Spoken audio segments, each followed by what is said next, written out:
Hey guys, this is Chris Mincola. Just wanted to do our weekly market update, and we're going to jump right in.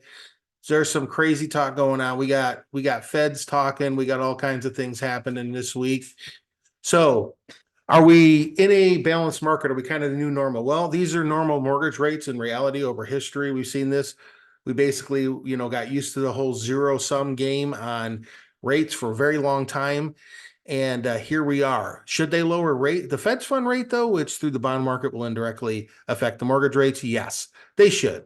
But they're slow and old, and they're going to, they don't like the fact that, it's like they don't like the fact that people are creating new households, having babies, and need houses to do that in.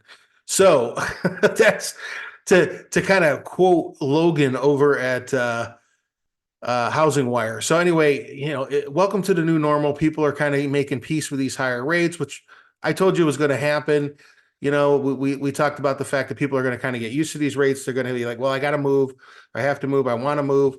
I need a bigger house. I need a smaller house, whatever the case may be. But remember, the resale market, for that standpoint, the resale market, if people are selling a property, is a wash on inventory. We'll get into that in a minute. So confidence remains range bound as dips in both current condition and expectations halt rising optimism. So, what is causing all this stuff going on? Well, you've got a lot of uncertainty. You've got, all this green stuff that's happening, but yet like EV, the car manufacturers and stuff, EV are like, well, we really need to make it here for doing it, but we really need the stuff from China, and that kind of benefits them. But at the same time, they can't unload them. People don't necessarily, not everybody wants a all electric car.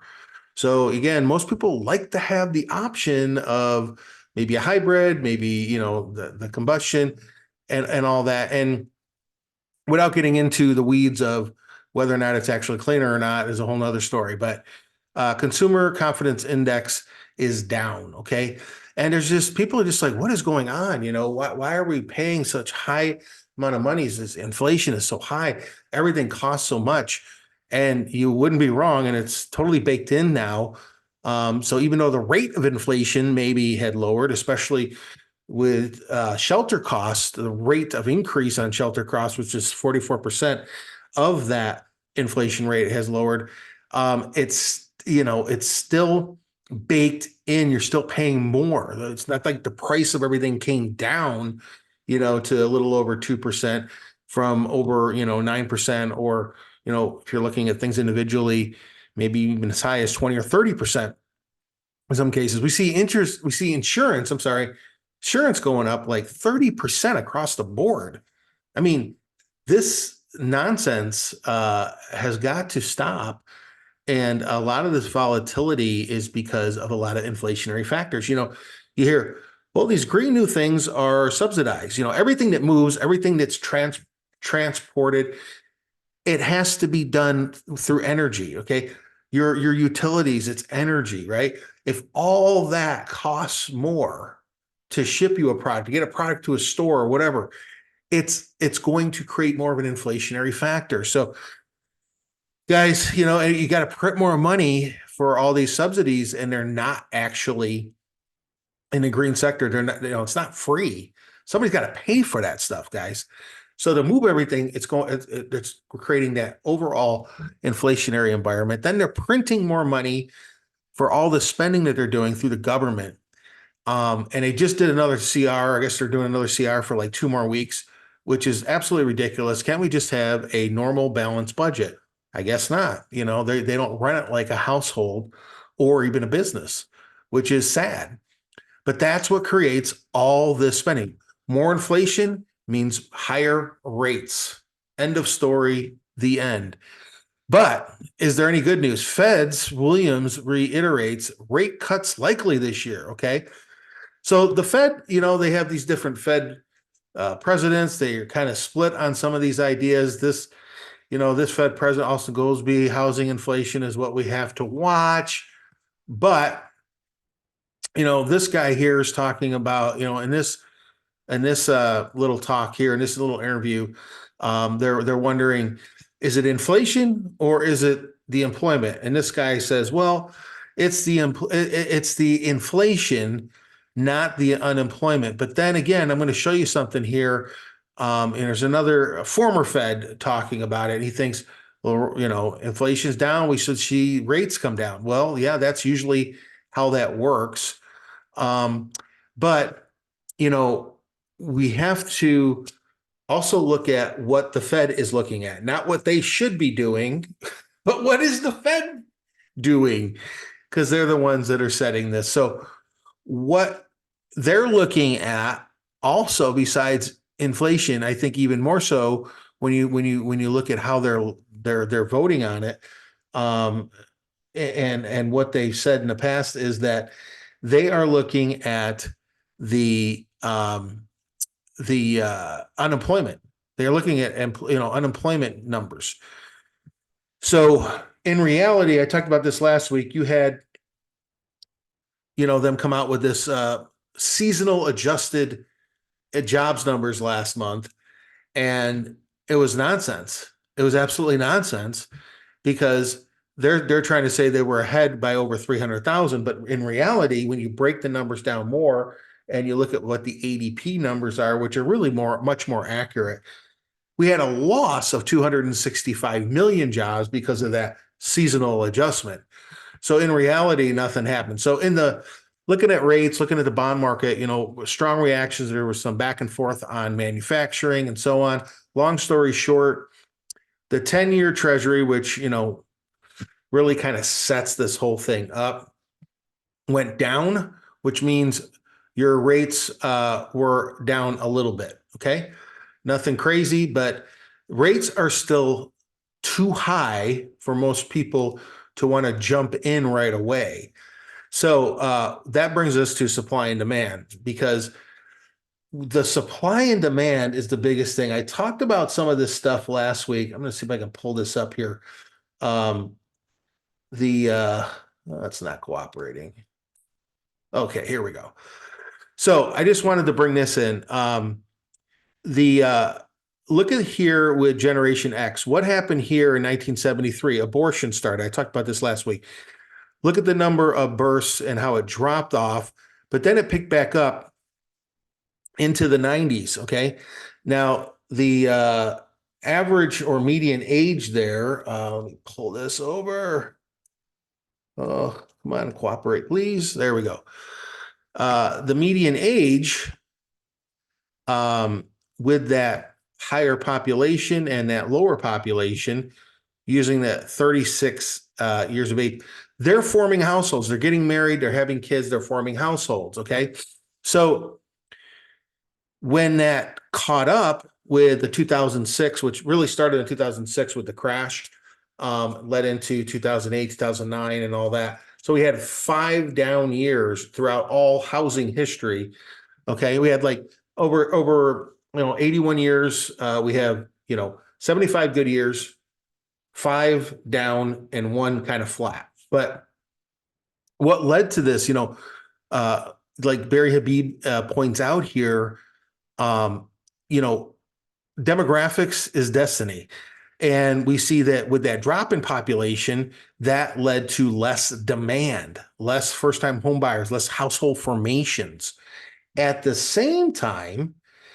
very same time, you had this going on. Okay, if I can get it to move, you had a peak in inventory. When we say new inventory, it's new home builds. Okay, currently we're one little over a million. It kind of fluctuates 1.2, 1.3. In the Phoenix area, D.R. Horton is pumped up, and a lot of different builders have pumped up. D.R. Horton's #1 with pulling permits right now.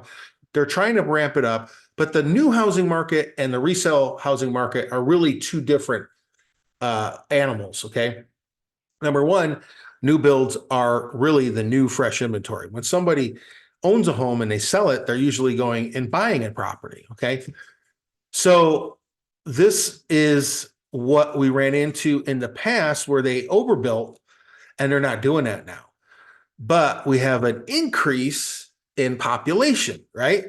So keep that in mind, keep these numbers in mind. And when you look ahead, you see this steep increase happening. Okay.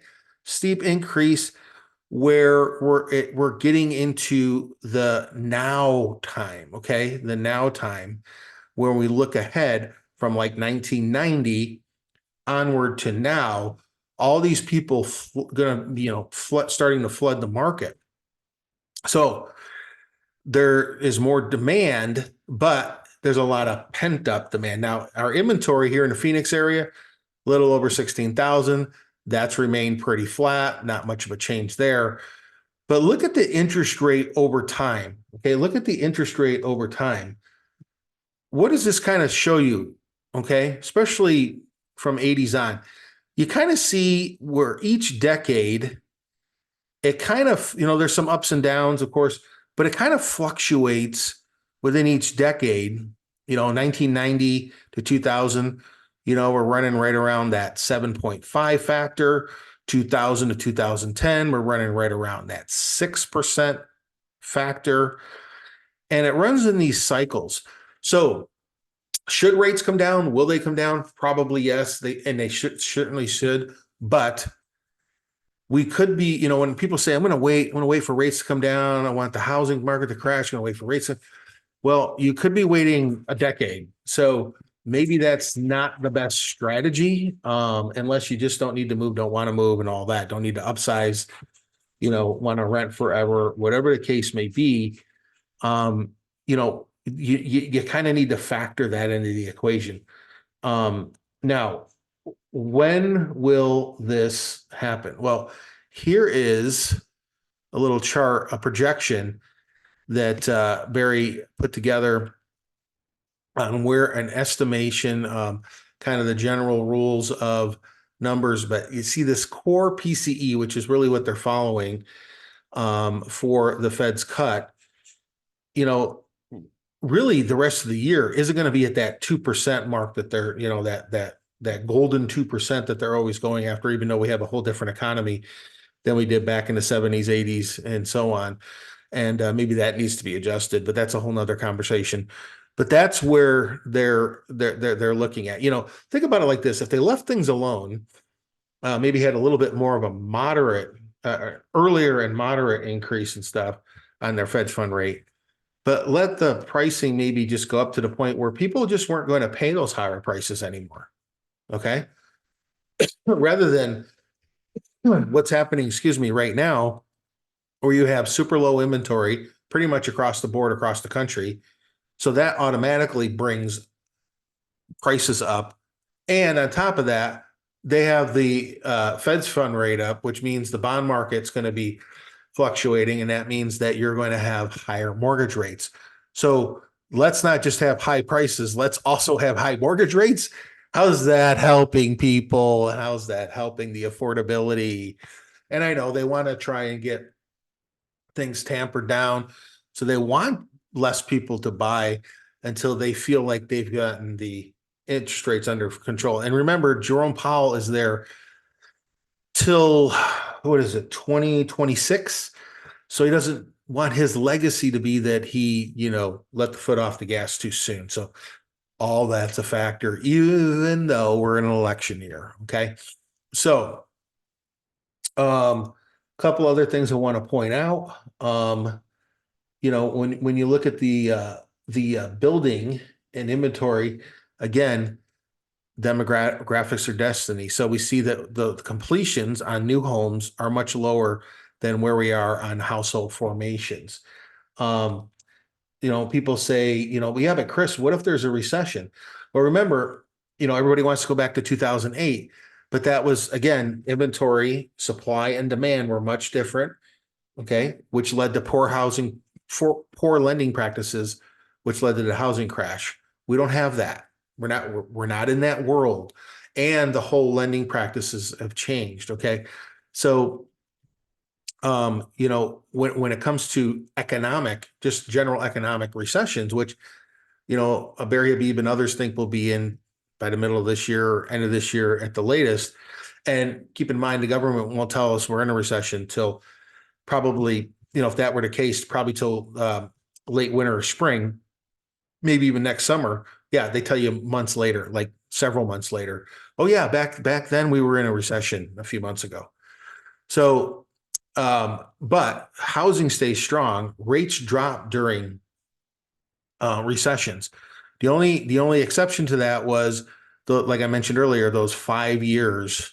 Okay, but during recessions, just general recession, not housing recessions, we're having an issue with the number of sales right now, but the inventory is low, which keeps prices rising. So we're not going to have that crash, and we have super low inventory, and we um, have enough demand that prices keep going up. So on all those scores for all the housing crash bros out there, which once in a while you still find a few on YouTube or X or whatever, but yeah, and when people say you should wait to buy on the media, here's the money you would have lost listening to that nonsense, and look at that appreciation just over the last few years. And these are some of the quotes. I've been hearing about the housing crash for a very long time. Now we end up with oversupply and stuff. That could be an issue, but we just don't have it. We just don't have it.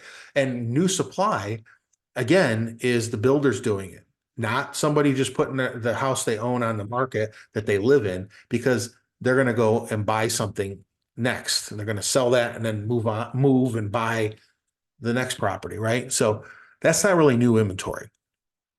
All right. So builders are trying to play catch up, but they're not going to overbuild because they don't want another repeat of 2006 and 7 and 8 and 9. Again, it really started in 2006 if you go back and look at it. But anyway, that was due to supply and demand and then poor lending practices. Okay. Will anybody tell you any different? Um, Now, Cromford Market Index.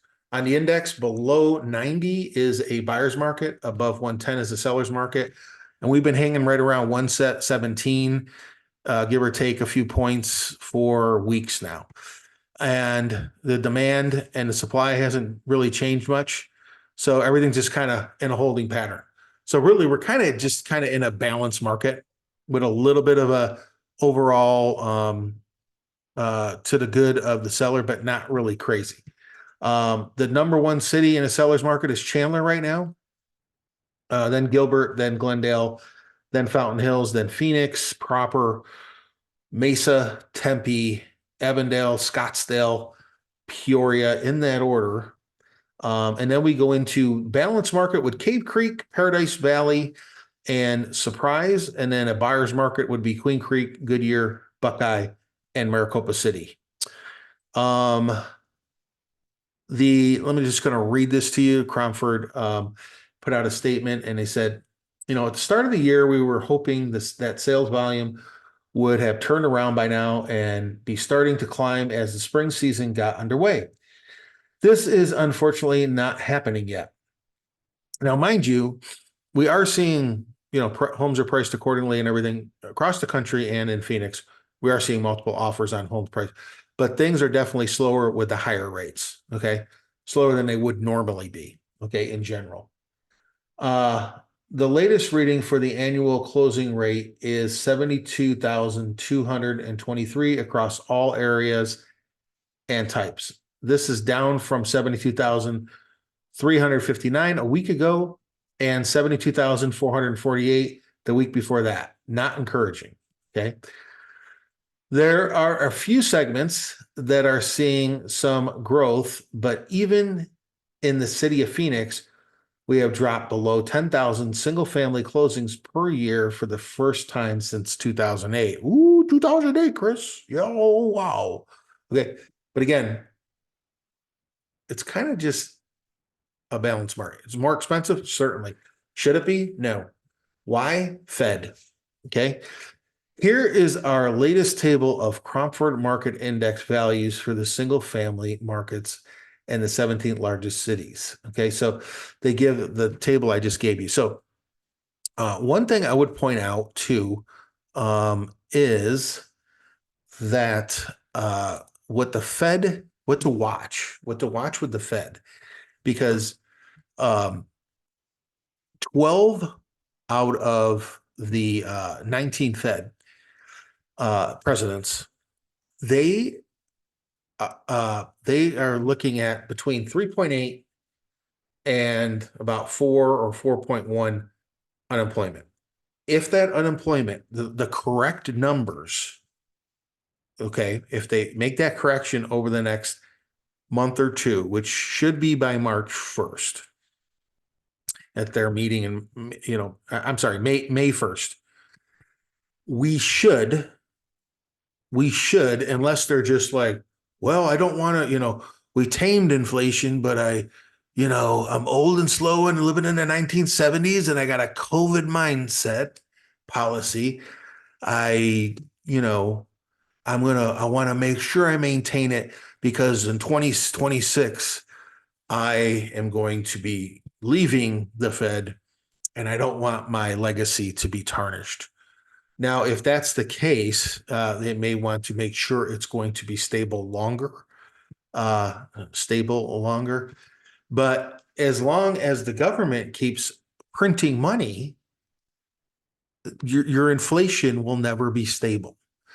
So my recommendation is if you can afford to buy a home, do it because the inventory is low, which means and demand is high enough for now, even without the rates dropping, to keep those prices going up. Lock in your payment, unlike your rent that's going to go up every year or two. And remember, your landlord knows it's a pain in the butt to move. But if you're moving to buy, most people will do it. They can afford to do it. Now, the saving grace is a lot of these new builds. And I will tell you what I would do if you're really payment, having an issue with payment, having an issue with rates and all that. Let's talk. We got some options there as far as new builds go. They're as far as entry level, they're there. They're in the 300s to low to mid 400s for our area now, for the greater Phoenix area. And I'm not talking out in the boondocks, but where you can still get to work or whatever. Those are available at a lower interest rate. So your payment that you're seeing on all the new stuff, remember, those are average retail rates, not the mortgage, not the wholesale broker rates. And you're going to pay higher payment, higher in fees and all that with a retail lender. Shop with a mortgage broker, but a new build, I have a lot of quick move-ins available. You can look at that as an option. Okay. Also, we can look at resale, a lot of stuff, right now, since the rates are higher, sellers may be more apt to look at giving you a rate buy down. Okay, this will save you so much money, and it could be a fixed rate buy down. It could be a 2-1 where it's 2-year, 1 year, or 3-2-1. And it kind of goes over those number of years where that rate is lower to begin with, and then fluctuates a little bit. But we can go over those options with the loan officer and you and look at those and ask for those sort of things. And a lot of builders are already offering them. So also, for a lot of sellers who are like, well, yeah, Chris, but the inventory is low, so I'm not really finding what I want. Got another solution for you there. If we know a neighborhood, an actual subdivision that you want to be, I'm not going to call the whole city, but we can call and reach out to door knock, send notices to homeowners that fit your criteria. If we can pinpoint areas that you want to be in, neighborhoods you want to be in, and we can make that inventory for you. Yes, that's possible. Okay. So, we like to take that proactive approach. Same goes for selling your house. We're not going to sit back and wait for people to come to you. We're going to be, marketing to people in the area. Part of that is, yes, door knocking, reaching out to those people, social media. Yeah, of course, MLS, all that stuff, all the syndicated sites. But we're going to target those people that would probably want to move up or move down, depending on the case, into your home. Okay. So that works on both sides. So guys, feel free to reach out to us. We've got a lot of solutions to a lot of the things going on right now. But, again, owning a home, first of all, it's yours. Price doesn't go up once you fix in your rate. Okay. Get a little bit, maybe a little bit higher rate right now, or, we get you a little bit lower, but higher than what we're used to before when they were zero almost. And, refinance down the road, but you've locked in your payment. Okay. You locked in your price. As prices continue to rise, you're gaining equity. You're paying down your principal. You're getting the tax benefits. You can do what you want with your own private property and so on. So guys, is it still a good time to buy a house? Yes. Yes, it is. If you just can't afford it yet, that's a whole nother story, or you need some credit repair. We can send you to the, loan officer to kind of go through all those scenarios and stuff and put together a game plan and a time frame that makes sense. So guys, reach out with any other questions. Hope to talk to you soon. Hope that helps. Let me know if you have any questions at all. Keep them coming. And we hope you have a great weekend. And again, I think we're going to see things break here in the next couple of months, right around May. In the middle of the year, second half of the year, we should see more as we go on, and then more into the following year. But we'll stay tuned here and keep you updated. Thanks.